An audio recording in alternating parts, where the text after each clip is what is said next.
Assalamualaikum warahmatullahi wabarakatuh. Alhamdulillahirrabbilalamin. Asyhadu an la ilaha illallah wa asyhadu anna Muhammad Rasulullah sallallahu alaihi wasallam. Ilahi anta maksudi waridaka matlubi.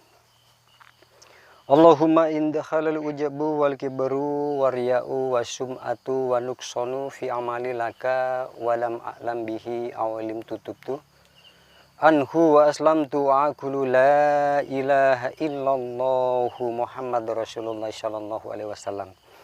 Alhamdulillahirrabbilalamin. Salam sejahtera, salam santun untuk para sahabat, para teman, untuk para jamaah tauhid semuanya. Wabil khusus juga untuk para datuk, untuk teman-teman para salik dari alam goib. Semoga pada kesempatan kita berbagi ilmu ini, semoga bisa banyak mengambil hikmah, makna, sehingga menjadi cahaya yang terang di dalam kehidupan ini. Amin. Dan semoga kita sekalian, semoga kita menjadi orang-orang yang dipilih oleh Allah, menjadi orang-orang yang terpilih di dalam tauhidnya Allah. Dan kita termasuk orang-orang yang bermahabbah kepada Allah Subhanahu wa Ta'ala. Di dalam pondok kecil ini, untuk kali ini saya akan membuka tentang hal mukodimah. Jadi mukodimah ini insya Allah para teman-teman, para sahabat semua, ilmu saya itu sangat sulit untuk difahami, sangat sulit. Jadi insya Allah dengan saya membuka mukodimah, insya Allah pintu hati para saudara sekalian yang khusus berhubungan dengan ilmu tauhid, insya Allah dengan mendengarkan mukodimah tentang keluasan-keluasan dan sayap-sayap ilmu ini, insya Allah akan lebih mudah untuk menerima ilmu saya. Insya Allah doa saya. Jadi alhamdulillahirrahmanirrahim. Semoga rahmat, berkah, hidayah Allah, kesungguhan kita, niat-niat kita di dalam mencari ilmu, di dalam memahami tauhid secara benar, secara murni, secara fitrah, semoga selalu senantiasa kita dapatkan. Semoga selalu senantiasa ridho Allah yang menghiasi di dalam diri kita. Alhamdulillah. Jadi berbicara tentang ilmu tauhid, otomatis berbicara tentang tauhid, analogi dari tauhid itu sendiri yakni penyatuan. Penyatuan, menyatukan, memanunggalkan, menyatukan, mengesahkan apa? Otomatis berbicara tentang menyatukan, mengesahkan, otomatis mengesahkan Allah. Menomorsatukan Allah, hanya melihat Allah, hanya Allah saja urusannya. Seluruh di alam konvensional, di alam dunia ini adalah jembatan untuk bermahabbah kepada tauhidnya Allah. Nah, kalau kita uraikan secara rinci, ya ini mohon maaf untuk para saudara, para teman, para sahabat sekalian. Sama sekali saya nggak ada niat untuk menggurui, sama sekali saya tidak ada niat untuk menasehati. Akan tetapi siapa tahu apa yang keluar dari orang yang nggak ada apa-apanya di mata Allah, siapa tahu bermanfaat. Intinya yang memiliki hukum mutlak tentang salah benar itu hanya Allah. Manusia hanya memiliki kewenangan untuk bagaimana? Untuk menyampaikan, itu pun kalau memang diterima. Kembali tentang tauhid. Tauhid yang pasti berbicara tauhid di sini berbicara tentang penyatuan. Nah, penyatuan, hubungan tentang penyatuan ini yang pasti menyatu dengan siapa? Mengesahkan siapa? Yang pasti hubungannya mengesahkan tentang la ilaha illallah, mengesahkan Allah. Berbicara tentang mengesahkan Allah, mengesahkan Tuhan, itu berhubungan berhubungan dengan apa? Yang pasti berhubungan dengan diri manusia. Diri, badan, wadak manusia. Pasti berhubungan lagi dengan pikiran manusia. Sangat berhubungan dengan 7 tingkatan nafsu yang ada pada manusia. Berhubungan juga dengan jiwa-jiwa manusia. Berhubungan dengan sang pemimpin, akal pada diri manusia. Ini tentang bertauhid. Selanjutnya dikembangkan secara luas, sangat erat berhubungan dengan tindakan perilaku kita. Mulai dari bangun tidur sampai kita tidur lagi. Semuanya berhubungan dengan itu. Lalu berbicara tentang la ilaha illallah dan mengesahkan Tuhan. Mungkin kalau kita jelaskan secara global, Ya cuma remeh, cuma menyatukan, memandang Allah, melihat Allah, hanya melihat kepada Allah. Remeh kata-kata itu. Tetapi kalau kita rinci secara analitis, kita uraikan secara analitis, kita terjemahkan di dalam kehidupan ini, nilainya sangat berat. Bahkan kita yang tidak kepingin menjadi orang yang sok suci, apa yang dibahas di dalam tauhid sejatinya apa yang dibahas oleh para wali, yakni tentang kesucian dan menyucikan diri. Intinya di situ. Nah, berbicara tauhid otomatis berbicara tentang kefitrahan, kemurnian, menyatukan, mengesahkan seluruh tindakan dan perilaku, keimanan kita, akidah kita hanya menyatu kepada Allah. Nah, kita tanyakan secara hukum logika. Kalau kita mempelajari tauhid, apa pantas kita itu masih memiliki kecenderungan tentang mahabbah, cinta, sampai kita itu terpaut kecenderungan ke hal-hal keduniawian, apalagi sampai mungkin ke hal-hal mistis, mungkin ke hal-hal yang ya mungkin masih menjadi hobi orang-orang. Tentang tauhid, tauhid itu memiliki keluasan, dan ilmu-ilmu tauhid yang kita pelajari, ilmu makrifat yang kita pelajari, ilmu hakikat yang kita pelajari, kata Allah, "Qul law kanal bahru midada li kalimati rabbi, lanafidal bahru qabla an tanfada kalimatu rabbi, walau ji'na bimisli madada." Andai kata seluruh samudra dijadikan tintanya untuk memaknai, merenungkan, memikirkan, mengembangkan pemahaman-pemahaman tentang tauhid, nggak akan pernah selesai. Artinya, pemahaman tentang ilmu tauhid selama kita masih bernafas, bahkan sampai akhir kematian kita kelak, ilmu tauhid akan selalu indah, ilmu tauhid akan selalu berbunga, ilmu tauhid akan selalu senantiasa bagaimana? Memberikan bunga-bunga yang indah kepada setiap manusia yang mau mempelajarinya. Artinya, ilmu tauhid semakin dipelajari, semakin dikaji, akan semakin menyajikan tingkatan yang sangat tinggi. Akan menyajikan tingkatan yang tinggi, bahkan sampai ke titik pencarian seorang manusia di akhir hayatnya, sampai titiknya yakni sakaratul maut. Etika di dalam ilmu tauhid itu banyak acuan tentang kitab-kitabnya. Salah satunya ilmu tauhid yang kita pelajari ini berbicara tentang ketuhanan. Otomatis berbicara tentang ketuhanan ini berbicara tentang Allah. Makanya bagi para teman-teman, bagi para saudara, bagi para sahabat, berbicara Allah hati-hati. Kenapa saya katakan hati-hati? Kalau mungkin kita cuma sholat seperti mungkin masa kecil kita, atau mungkin semasa masa kita di pondok pesantren atau di aliyah, mungkin begitu kita sholat Allahu Akbar, kita melihat Allah, merasakan kita melihat Allah, dilihat Allah. Memang seperti itu Rasulullah mengajarkan. Lalu tingkatan di dalam torekotnya, tingkatan di dalam hakikatnya, tingkatan di dalam pencarian kemarifatan, asyhadu an la ilaha illallah wa asyhadu anna Muhammad Rasulullah, berbicara tentang jari telunjuk. Jadi tentang syahadat tauhid, tentang penyaksian kepada Allah, berbicara jari telunjuk. Apa yang ada di depan jari telunjuk setiap kita, itu harus ada buktinya. Saya menunjuk apapun di sini, di dalam hutan belantara saya menunjuk, apapun yang saya tunjuk, pasti ada buktinya. Dan memiliki nama yang saya sebutkan. Berbicara tentang Allah. Kalau kita memahami ilmu tauhid, kita mungkin pernah dihatamkan oleh seorang mursyid. Kita mungkin pernah dibaiat berguru secara formal kepada sang mursyid. Lalu kita mungkin dibaiat tahu tentang apa? Tentang Allah. Faham tentang jembatan awal Allah. Kalau kita cuma berhenti di titik awal sebagai wasilah untuk tahu Allah secara akbarnya, kita cuma berhenti di titik awal, lalu kita puas dengan baiat awal, sejatinya ironi. Ilmu yang disampaikan oleh mursyid adalah wasilah. Ilmu yang disampaikan si mursyid masih penuh dan banyak rahasia seperti samudra rahasianya. Dan ini bagaimana? Ini perlu dikaji dengan bagaimana? Dengan kepekaan, dengan ketelitian, dengan kehati-hatian. Allah, orang-orang tauhid sekali berbicara Allah harus tahu Allah. Jangan sampai kita berbicara Allah yang bersumber dari ilmu ketauhidan, ngomong tahu Allah, tapi sejatinya kita dalam diam, kita bingung tentang Allah. Kita tidak tahu Allah bagaimana pada diri, bagaimana cintanya Allah diri, bagaimana kasihnya Allah pada diri, bagaimana tanggung jawabnya Allah pada diri. Bagaimana setiap organ melihat di dalam organ kita, itu caranya melihat Allah. Jadi antara pemahaman asma, ma'rifatnya, antara sifat, ma'rifatnya sifat, antara af'al, ma'rifatnya af'al, antara datullah, ma'rifat dengan dat Allah. Ma'rifat itu maksudnya bagaimana? Tahu, faham, kenal.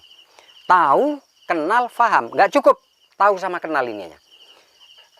Kalau kita tahu, lalu kita kenal, bungkus dengan satunya lagi. Kita memahami total psikologisnya.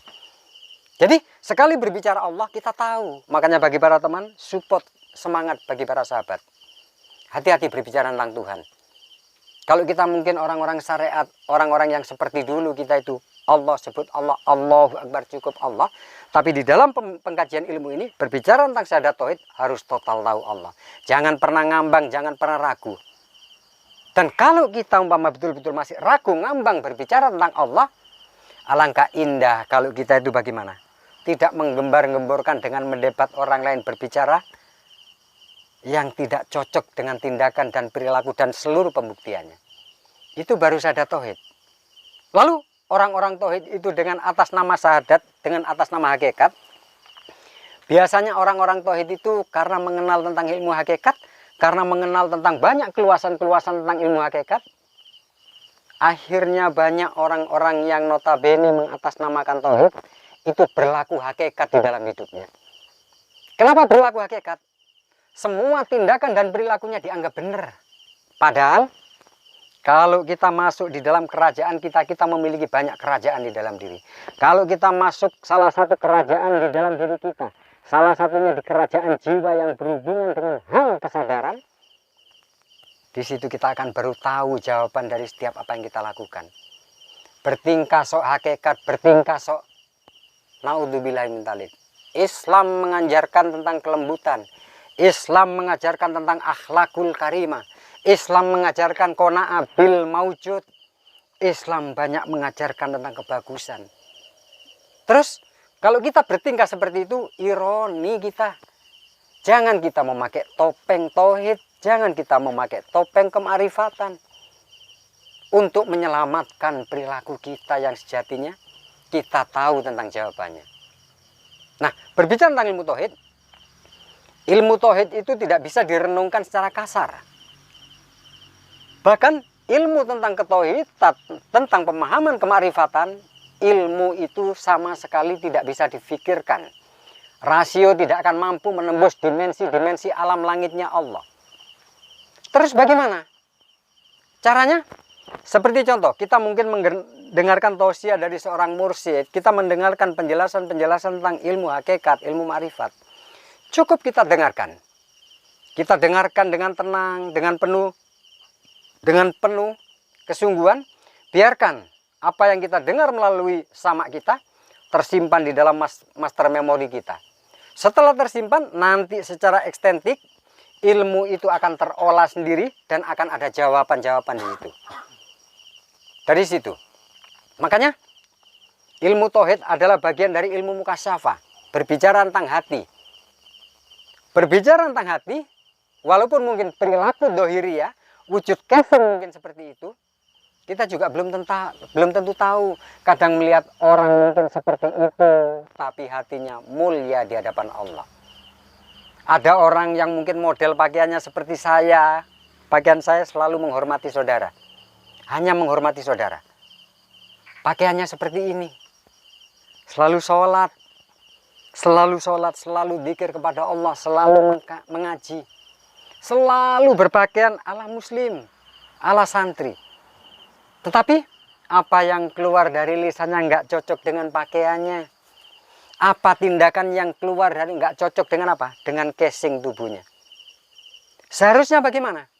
Allah selalu senantiasa dalam setiap tindakan ketaatan dan ketakwaan melihat bagaimana? Melihat pikirannya, kemana arah pikiran itu, kemana arah niat-niatnya, kemana arah nawaitunya, kemana arah innamal a'malu biniat kita. Belajar tauhid tidak pernah mengajarkan kesongongan. Tauhid mengajarkan orang-orang yang sangat tawadhu di dalamnya. Itu apabila bagaimana? Kita memiliki kesungguhan di dalam ilmu. Kita memiliki bagaimana? Kita memiliki tentang pribadi yang peka di hadapan Allah. Makanya orang tauhid selalu menggunakan tentang hakul basiro. Orang-orang tauhid selalu menggunakan tentang kolbi. Orang-orang tauhid seharusnya apa yang diucapkan cocok dengan tindakan dan perilakunya. Orang tauhid yang ditakutin adalah tentang kemunafikan. Munafik bagaimana? Apa yang diucapkan harus cocok dengan tindakan dan perilakunya. Pembuktian tentang syahadat tauhid dan syahadat rasul, apa yang berani diucapkan harus berani kita buktikan. Makanya support bagi para teman-teman, bagi para sahabat.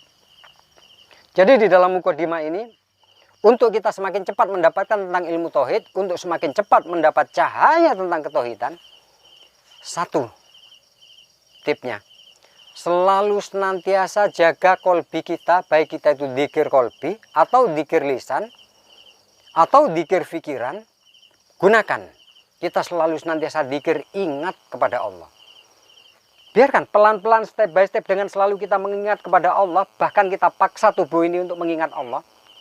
Nanti pelan-pelan secara ekstensif kita akan masuk di dalam kerajaan ketauhidan. Kita akan mendapatkan jawaban-jawaban dari pencarian kita. Itu yang pertama. Yang kedua, jangan pernah bosan saudara-saudaraku untuk berbuat baik kepada siapapun. Baik yang bagaimana? Baik yang didasari dari kemurnian, keikhlasan. Baik yang apa bentuknya? Kita yang tahu tentang kebaikan. Kita berbuat baik dengan cara apa? Kita yang tahu. Lakukan semuanya dengan keikhlasan di dalam diri. Jaga kebaikan hati di dalam diri saudara, pertahankan. Sebiji sawi kebaikan hati di dalam diri saudara akan dilihat oleh Allah. Niat yang sangat tinggi untuk menemui Allah di dalam kebaikan, Allah akan sangat ridho tentang itu. Jadi indah apabila kita tuh bisa menata hidup kita, menata tentang sesuatu kita, menata tentang pikiran kita. Artinya indah apabila hidup kita itu betul-betul tenang. Indah apabila kita selalu senantiasa ingat Allah, bercengkrama dengan Allah, senyum dengan Allah. Indah kita apabila dalam keadaan sendirian. Kita sebenarnya ramai di situ, banyak para teman-teman, banyak sekali. Orang-orang yang mempelajari tauhid dengan benar, itu tidak pernah sepi di dalam hidupnya. Selalu senantiasa ramai. Ramai apa? Ramai dengan pemikiran, ramai dengan perenungan, ramai dengan hadirnya ilmu-ilmu Allah, ramai dengan kalam-kalamnya Allah, ramai dengan cinta dan kasihnya Tuhan. Tauhid tidak pernah mengajarkan tentang selalu senantiasa membenarkan hal-hal yang belum tentu benar. Tauhid tidak pernah mengajarkan tindakan-tindakan yang kasar di dalam hidup ini. Tauhid selalu mengajarkan tentang berdiri tegak di dalam kebijakan dan kearifan. Lalu dibungkus diri kita dengan kesantunan, dengan lemah lembut bertutur kata. Selalu senantiasa menghargai dan menghormati mungkin saudara kita. Jangan kalau saudara muslim, yang di luar non muslim, bahkan orang-orang yang masih notabene belum mau untuk bersujud kepada Allah, kita masih bisa senyum. Sebagai apa? Sebagai sisi manusiawinya. Makanya bagi orang-orang tauhid tidak pernah mencampur aduk apabila berinteraksi di dalam kehidupan sosial. Antara keyakinan akidah mau berkumpul dengan siapapun manusia, di sini ada batasan. Hanya berkumpul dengan manusianya, bukan berkumpul dengan golongannya. Kita memiliki keyakinan yang kuat di dalam diri. Saya yakin para saudara memiliki keyakinan yang kuat di dalam diri. Jadi bagaimana? Kuatkan keyakinan di dalam diri itu seperti karang di lautan yang tidak pernah goyah oleh apapun. Kuat keyakinan, tegas keyakinan, betul-betul memiliki pondasi dan bisa dipertanggungjawabkan. Artinya seluruhnya bisa dibuktikan. Itu berbicara tentang Allah. Hubungan kalau diuraikan secara jauh seperti itu masih kecil sekali. Mungkin yang menjadi batasan apa yang saya sampaikan setiap kali sampaikan di depan para saudara, mungkin yang menjadi batasan waktu aja. Jadi andai kata mungkin saudara ketemu dengan saya, lalu kita berbicara tentang ilmu dengan saudara, lalu kita buka tentang mukadimah, berbicara sharing tentang ilmu dengan saya. Setiap kali saya membuka berbagi ilmu di YouTube, mungkin waktu 15 menit, 20 menit, itu harusnya saya bahas sampai 2 jam. Makanya, saya selalu senantiasa berdoa dalam diam, semoga para sahabat, para saudara yang menyimak semua ilmu-ilmu di Ewa Kultur, semoga Allah memberikan pemahaman. Itu tentang Allah. Lalu, biasanya hubungannya dengan ilmu tauhid itu berbicara tentang jati diri, berhubungan dengan diri. Lalu tentang diri, saya, saudara, itu banyak tahu. Orang-orang di luar sana selalu senantiasa bicara diri. Jadi, oh diri gini, anu diri gini. Diri itu seperti apa? Jadi diri itu seperti apa? Diri, kalau diri yang orang ucapkan, kalau kita tahu tentang diri, lalu pertanyaannya di dalam diri itu ada apa aja sih? Kira-kira di dalam diri itu seperti apa? Apa aja kira-kira unsur atau elemen di dalam diri? Jadi kalau saya berbicara mungkin dengan bahasa contoh, saya mungkin mencontohkan ini. Mungkin saudara dulu pernah dihatamkan wujud gelas seperti ini, lalu gelasnya mungkin nggak ada isinya, lalu dilihat antara di luarnya gelas dan di dalamnya gelas. Mungkin saudara pernah dihatamkan itu.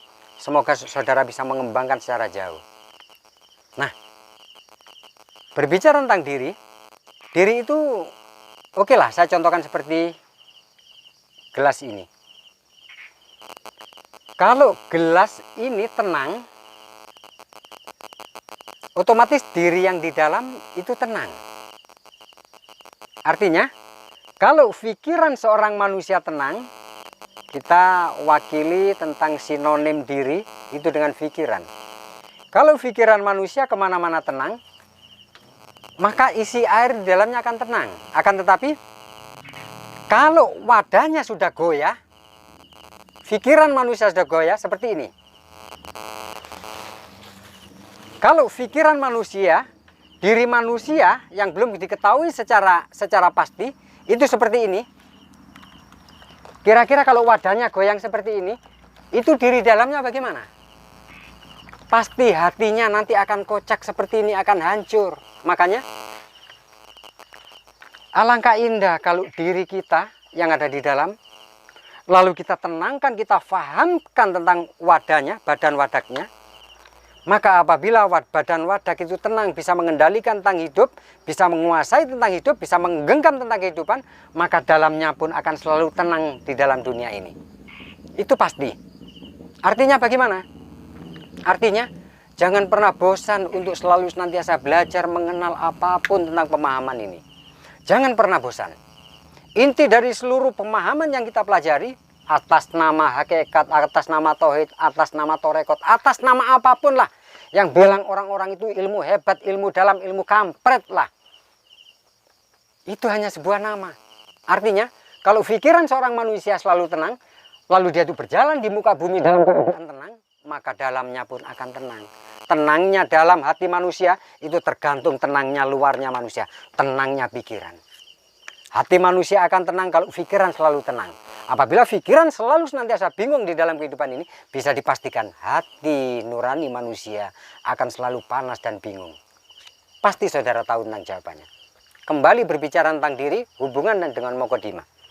Berbicara tentang diri, kira-kira di dalam diri manusia itu ada elemen apa? Bagaimana sih wujud diri atau diri manusia? Wujud diri seorang ewa itu bagaimana? Bagaimana sih sejatinya wujud ewa? Ada berapa wujud di dalam diri ewa itu? Lalu wujud sejatinya ewa seperti apa?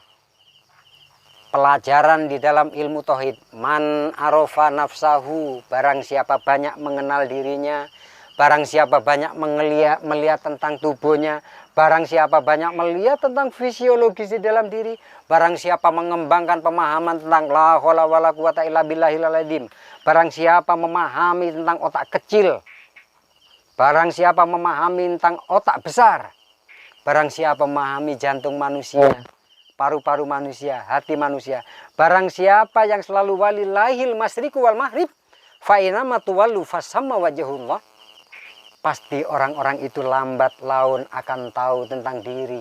Di dalam diri Allah banyak menyimpan rahasia yang sangat jelas untuk dibuka, difahami oleh manusia untuk sampai di dalam pengetahuan, di dalam pencarian tentang jati diri. Allah sudah memberikan semuanya di dalam diri. Memberikan di dalam kalam, memberikan di dalam pendengaran, dalam penglihatan, memberikan di dalam gerak kita bergerak bagaimanapun. Allah berikan tentang wujudnya. Silakan kamu bahas, silakan kamu kupas, silakan kamu renungkan, silakan kamu pikirkan, ambil semuanya untuk kamu. Untuk apa? Untuk ketenangan hidup di muka bumi ini. Untuk bertauhid kepada Allah. Saya sudah memberikan. Hanya tergantung liulil albabnya. Bagaimana? Akal manusia. Di dalam diri ada akal. Akal itu sebagai pemimpin. Pemimpin bagi siapa? Pemimpin bagi diri kita sendiri. Sebagai imam yang mengimami siapa? Mengimami diri kita sendiri. Apa yang diimami? Kita punya nafsu. Kita punya keinginan. Kita punya niat. Kita punya hasrat. Kita punya tentang keduniaan. Dan kalau akal tidak bisa mengendalikan tentang semua itu, maka nanti efeknya bagaimana? Pasti saudara banyak tahu tentang filsafat kehidupan. Pasti saudara banyak tahu tentang filsafat, tentang teologi. Bagaimana orang-orang yang tidak bisa mengatur, mengendalikan dirinya sendiri, efek di dalam keduniaan sangat panas. Makanya, andai kata mungkin saya boleh memilih, saya tidak pernah memilih jadi manusia. Andai kata. Bahasa andai kata ini impossible bagi orang tauhid. Orang tauhid tidak pernah berandai-andai di dalam ilmunya. Andai kata saya mungkin pilih, saya mungkin mendingan pilih jadi apa? Mungkin jadi pohon, mungkin jadi berat sekali menjadi manusia. Manusia tuntutnya selalu melihat ke keduniawian, ke materi, ke finansial. Manusia yang dipikirkan hanya niat-niat tentang apa yang ada di tenggorokan, tentang wujud kefanaan yang nantinya akan jadi bangkai. Sehingga keinginan apabila tidak terpenuhi, nanti akan menggerogoti hati kita menjadi panas. Hati kita menjadi sakit, hati kita tidak pernah tenang, hati kita selalu was-was, hati kita selalu ragu, pikiran selalu bingung, apa-apa selalu ngambang. Itu sudah hadiahnya. Itu sudah bagian bagi orang-orang yang bagaimana? Yang menyembah tentang keduniaan. Menyembah, siapa yang menyembah tentang keduniaan? Makanya saya selalu senantiasa mendoakan kepada para salik. Dulu saya mantan tukang ngomong di depan murid-murid saya, ya bilang orang saya dulu kiai, makanya saya mantan aja. Saya selalu menyarankan kepada setiap mursyid saya, salik saya dulu, silakan semangat di dalam kerja. Silakan kita semangat di dalam bekerja, di dalam mencari rezeki Allah, di dalam menjalani syariat kebutuhan keduniawian untuk jalan ke tauhidnya Allah. Jangan sampai kita terpancing dengan kecenderungan keduniaan, lalu kita tersiksa dengan dunia itu sendiri. Yang lebih berharga di dalam diri manusia ini apa? Intan emas mutiara yang sangat indah sekali. Apa? Hati manusia, diri manusia yang suatu saat akan pulang ke alam kita. Alam dunia ini hanya mampir aja kita. Nanti setelah tubuh ini tidak dipakai, tubuh ini akan dikubur, akan membusuk, meledak, tubuh ini nanti akan hancur dimakan belatung. Jangan sampai nanti kita menyesal. Wujud penyesalan kita nanti akan menjadi sakaratul maut yang menyiksa kita tatkala diri keluar dari badan wadak. Sayang sekali kalau itu menimpa kita. Jangan ilmu tinggi-tinggian, sok tauhid, sok ini mengatasnamakan ilmu saya tinggi makrifat. Tai aja semua itu. Apabila tidak cocok dengan tindakan dan perilaku. Makanya berbicara tentang diri manusia di dalam diri yang dicari oleh setiap manusia di jagat raya ini, para pencari Tuhan, orang-orang yang mempelajari ilmu seperti ini dengan seluruh golongan yang ada, itu kepingin tahu tentang dirinya. Ada unsur apa di dalam diri? Seperti contoh, kita berbicara mungkin pohon. Kita contohkan pohon. Mana sih pohon itu? Pohon kalau kita tunjuk secara kesimpulan, secara garis besar, yaitu pohon, itu kan. Terus di dalam pohon ada akar, ada ini segala macam, ada daun, ada bunga, ada ranting, ada segala macam seperti itu. Apakah kita harus menunjuk pohon itu? Lalu yang ditunjuk daun? Bukan, itu daun. Tapi daun itu bagian dari pohon. Ada ranting, itu bagian. Ada pohon, batangnya, itu bagian. Akar, itu bagian. Terus pohonnya mana? Kita lihat, itu pohon. Sudah, cukup. Akan mewakili seluruhnya, mulai dari akar sampai ke buahnya. Contoh lagi, berbicara tentang mana sih diri itu? Kita sama-sama tahu hidup di bumi Indonesia. Indonesia itu kita sama-sama tahu. Di geografi dijelaskan seperti itu. Mulai dari Sabang sampai Merauke itu Indonesia. Ada berapa provinsi, ada berapa ibu kota, ada berapa kabupaten, ada berapa kecamatan, ada berapa desa, ada berapa RT RW, ada desa-desa, ada nama-nama seperti itu. Itu seluruh lingkup seperti itu yang besar Indonesia seperti itu Indonesia. Indonesia yaitu Indonesia. Terus kalau kita sebutkan, coba pertanyakan pada diri, ini berbicara tentang diri nantinya. Apakah yang saya tempatin di Seniung 1 ini, atau di Simpang Batu ini, apakah ini Indonesia? Betul? Terus apakah ini Indonesia? Titiknya di sini. Saudara pasti punya jawaban. Apakah Jakarta Indonesia? Apakah lainnya bukan Indonesia? Nanti kalau disebut salah satu mengaku Indonesia, satu lainnya akan iri. Indonesia itu. Seperti pemahaman tentang Allah. Allah laisa kamisli sayun. Jangan pernah membayang-bayangkan Allah, jangan mengumpama-umpamakan, jangan pernah mereka-reka pemahaman tentang Allah. Kalau tidak tahu Allah, mendingan diam. Atau kembali tentang diri. Diri ini banyak unsur. Salah satunya bagian dari diri. Di dalam diri ada 7 tingkatan jiwa. Jiwa ini memiliki kecenderungan seperti anak-anak. Yang maunya dimanja, yang maunya diturutin, maunya ngalem aja untuk melakukan hal-hal kayak gitu. Itu kecenderungan dasar jiwa.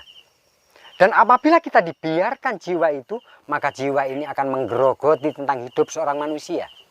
Di dalam jiwa juga ada hubungannya dengan nafsu.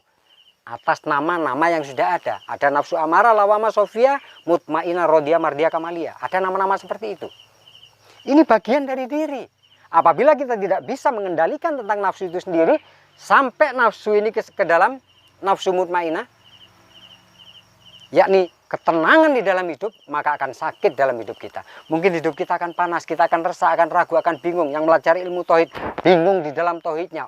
Untuk menutupi kebingungannya, dia mengaku sok pintar, sok tahu. Aslinya dia bingung di dalam dirinya. Jadi, kembali tentang diri. Diri itu ada jiwa, ada nafsu, ada keinginan, ego, ada intelektual, ada emosional, ada spiritual. Ada banyak hal di dalam diri. Seperti Allah. Allah itu salah satunya sifatnya ada 99 asmaul husna. Sifat Allah yang disebutkan. Yang nggak disebutkan miliaran. Kembali tentang diri. Tentang berbicara jiwa yang memiliki kecenderungan seperti anak kecil. Kecenderungan kepingin dipuja. Kecenderungan kepingin pamer. Kecenderungan kepingin melihat, menyalahkan orang lain. Kecenderungan untuk selalu mengeluh. Kecenderungan untuk selalu senantiasa manja di dalam kehidupan. Itu kecenderungan jiwa. Apabila dibiarkan, kita yang akan celaka. Siapa kita itu? Pikiran kita yang akan panas nantinya. Terus siapa yang memiliki tugas sebagai pemimpin untuk meluruskan, mengislamkan jiwa-jiwa kita, mengislamkan tentang nafsu kita, mengislamkan tentang perbuatan kita? Siapa tugasnya? Akal kita. Kita dianugerahi akal oleh Allah. Kalau akal kita tidak bisa mendidik, meluruskan dengan jalan mencari ilmu, selalu ikro, selalu belajar, selalu teliti, selalu hati-hati, selalu mengembangkan tentang pemahaman sayap-sayap ilmu, tidak akan pernah dewasa kita itu di dalam hidup ini. Ingat, di alam konvensional di dunia ini terjadi hukum gravitasi bumi. Setiap benda pasti akan jatuh kena gravitasi bumi. Semakin tinggi massa dari benda itu akan semakin berat kita merasakan. Semakin tinggi dari permasalahan hidup yang kita rasakan, efek negatifnya apabila kita terima semakin sakit kita merasakan. Itu sudah hukum rumus kepastian. Intinya, diri itu seperti itu.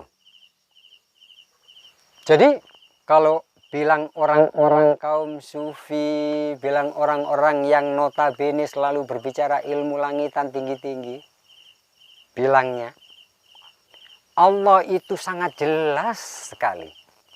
Bilang para beliau, Allah itu sangat jelas sekali, sangat jelas. Yang gaib itu siapa sejatinya? Yang gaib itu adalah sangat gaib sekali. Itu diri kita yang asli seperti apa, itu yang sangat gaib.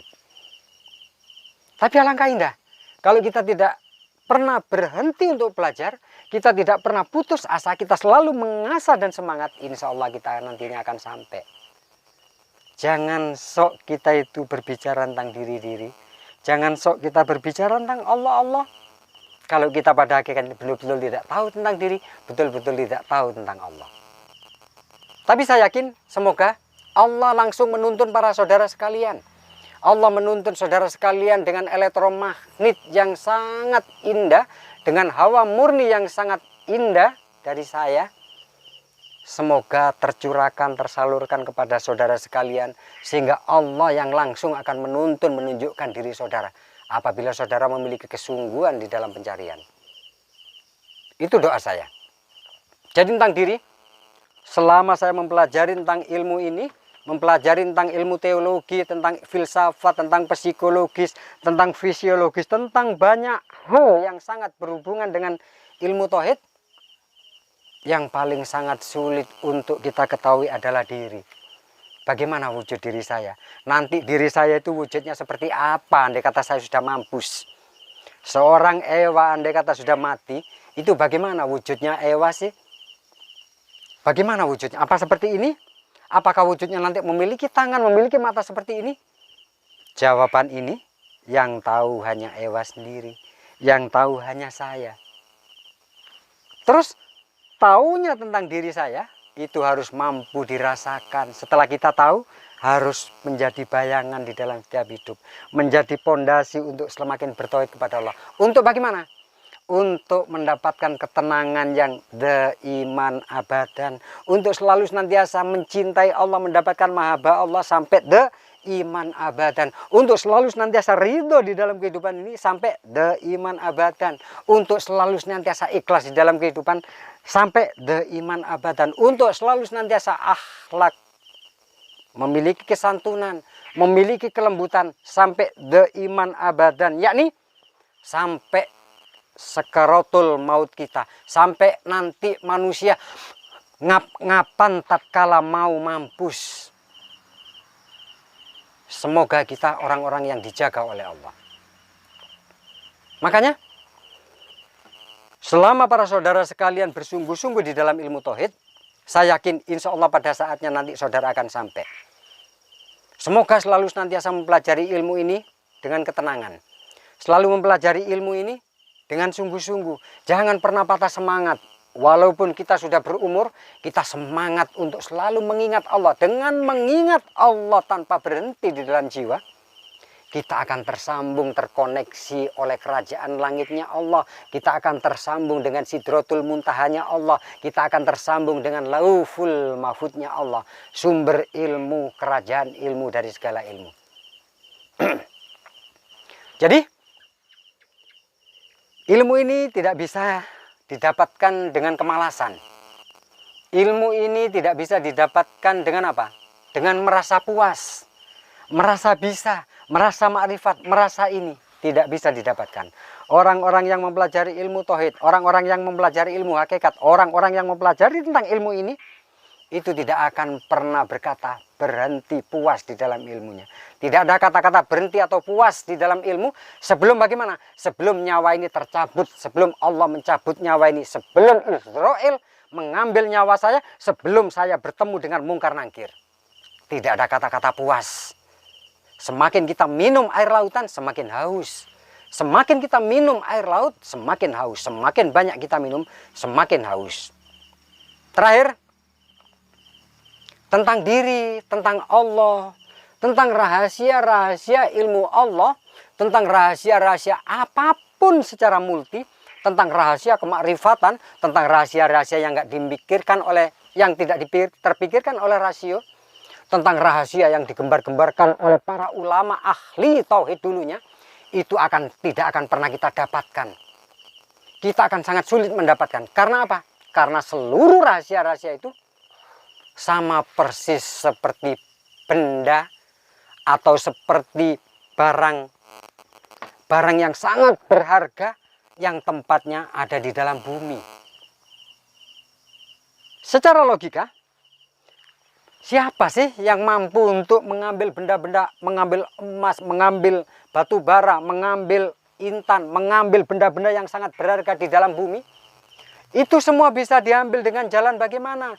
Dengan jalan kita tambang dengan alat-alat yang berat, dengan alat-alat yang super canggih, dengan alat-alat yang super. Semakin canggih alat itu, maka akan semakin terangkat gas bumi, mungkin tentang bahan tambang lainnya, tentang emas, intan, apa segala macam. Sama halnya kayak ilmu tauhid, sama halnya pemahaman tentang Allah yang sangat cantik, sama halnya dengan pemahaman diri kita yang sangat cantik sekali. Diri kita tidak akan pernah kita temui, Allah tidak akan pernah kita faham dengan Allah. Kalimat la ilaha illallah tidak akan pernah kita tahu wujud kalimat la ilaha illallah kalau tidak kita gali di dalam kedalaman bumi. Menggalinya bagaimana? Alat-alat yang sangat mutakhir untuk menggali di dalamnya adalah kesungguhan, adalah niat yang sangat kuat. Ini adalah alat-alat yang canggih untuk bagaimana? Untuk menambang tentang benda-benda dalam bumi. Secara logika seperti itu. Lalu kalau kita tidak memiliki semangat, kalau kita tidak memiliki kesungguhan, kalau kita tidak memiliki semangat yang sangat kuat untuk menggali semua itu, hanya kebohongan. Kita mempelajari ilmu tauhid, ada mursyid, ada guru, ada pendamping, ada yang sharing tentang ilmu ini. Kalau kita tidak memiliki kesungguhan yang sangat hebat di dalam diri, mustahil kita akan dapat pencarian kita. Kita tetap mendapatkan. Kita akan tetap mendapatkan. Tapi barang-barang yang kita dapatkan adalah barang mentah dan barang imitasi. Tahu tentang diri, diri imitasi. Tahu tentang Allah, Allah imitasi. Tahu tentang kalimat la ilaha, imitasi. Tahu yang asli, tahu yang sejati. Caranya bagaimana? Semangat, sungguh-sungguh, itu adalah alat kita. Jadi saya selalu senantiasa menyupport, memberikan semangat kepada para teman-teman. Hati kita kalau selalu senantiasa bersih, kita bukan sok suci sayangku. Kita bukan sok suci, kita bukan sok santri. Enggak seperti itu. Hati kita kalau bersih, kita kumpul dengan siapapun enak.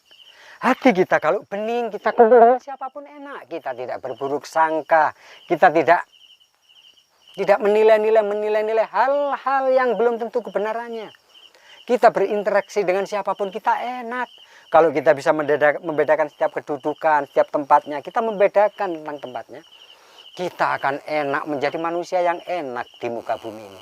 Kita adalah orang-orang segelintir manusia yang tidak pernah dilihat oleh manusia lain, tidak pernah dilirik oleh manusia lain, tetapi kita bisa memberikan tentang apa? Kita bisa memberikan tentang barang-barang yang ditambang di dalam bumi. Kita bisa memberikan cahaya, nurun ala nur. Kita bisa memberikan air segar kepada saudara kita yang lain. Jadilah saudara matahari bagi siapapun. Jadilah saudara sebagai bulan purnama bagi siapapun. Jadilah saudara para bintang yang cemerlang, memiliki akal pikir yang murni, yang ikhlas, memiliki keintelektualan untuk manfaat bertemu dengan siapapun. Bukan untuk kesombongan, bukan untuk mencari keuntungan, tetapi untuk berbagi, untuk saling. Seperti saya sekarang ini. Saya menyempatkan tentang keinginan saudara untuk membuka tentang mukodimah. Saya menginginkan duduk di depan para saudara sekalian. Saya iakan saudara menginginkan itu. Kalau saya berbicara, mungkin saya mencari keuntungan. Apa sih untungnya saya berbicara tentang ilmu ini? Apa sih keuntungan saya itu berbicara seperti ini? Nggak ada keuntungannya bagi saya. Tapi saya seorang, saudara percaya, katanya saya bisa, katanya saya punya. Makanya dengan keriduan, dengan keikhlasan, dengan rasa senang, dengan rasa cinta, saya tetap memberikan kepada para saudara. Pun dengan saudara, semoga saudara demikian. Pemahaman tentang ilmu-ilmu yang kita pahami, betul-betul kita mendapatkan tentang yang murni. Ibarat madu, kita menjadi lebahnya. Lebah itu memiliki filosofi yang sangat indah. Dia setiap kali menempel dimanapun, dia setiap kali bertempat dimanapun, setiap kali tinggal dimanapun, tidak pernah merusak yang dia tempati. Yang dikeluarkan oleh lebah selalu menjadi barang yang sangat istimewa bagi manusia. Bicara tentang An-Nahl, silakan lihat di Al-Quran. Lalu yang dikeluarkan madu yang penuh manfaat untuk manusia. Alangkah indah kalau dalam hidup ini kita menjadi lebah-lebah yang bisa menghasilkan madu yang kita berikan kepada para saudara sekalian. Kita menjadi orang-orang yang berpijak dimanapun, bertemu dengan siapapun. Kita tidak pernah merusak, baik merusak hati manusia, menyinggung perasaan manusia, menyinggung pikiran manusia. Kita adalah orang-orang yang selalu senantiasa berusaha baik, berusaha fitrah. Karena ada kenikmatan tersendiri yang diberikan oleh Allah bagi orang-orang yang mau menjaga tentang fitrah itu. Semoga Allah Subhanahu wa taala selalu senantiasa mengamini, amin amin amin, di dalam setiap keinginan saudara. Semoga saudara menjadi orang-orang yang tawadu di hadapan Allah, qanaah di hadapan Allah, saudara menjadi orang-orang yang mahabbah dan dicintai oleh Allah. Seluruh masalah di dalam kehidupan, seluruh kesulitan di dalam kehidupan, semoga dengan keridhaan Allah diangkat dari para saudaraku sekalian. Semoga saudara menjadi orang yang betul-betul fitrah pada akhirnya. Dan saudara nantinya menjadi orang-orang yang husnul khotimah. Lalu keluar nantinya ke alam keabadian, yakni alam kebebasan para saudara dengan diri saudara. Dari saya Ewa Kultur. Apabila ada khilaf dan salah saya mohon maaf. Apabila ada kekurangan insya Allah di lain bab akan saya sambung, akan saya cuplikan. Saya akhiri dari saya Ewa Kultur. Wabillahi taufik wal hidayah. Wassalamualaikum warahmatullahi wabarakatuh.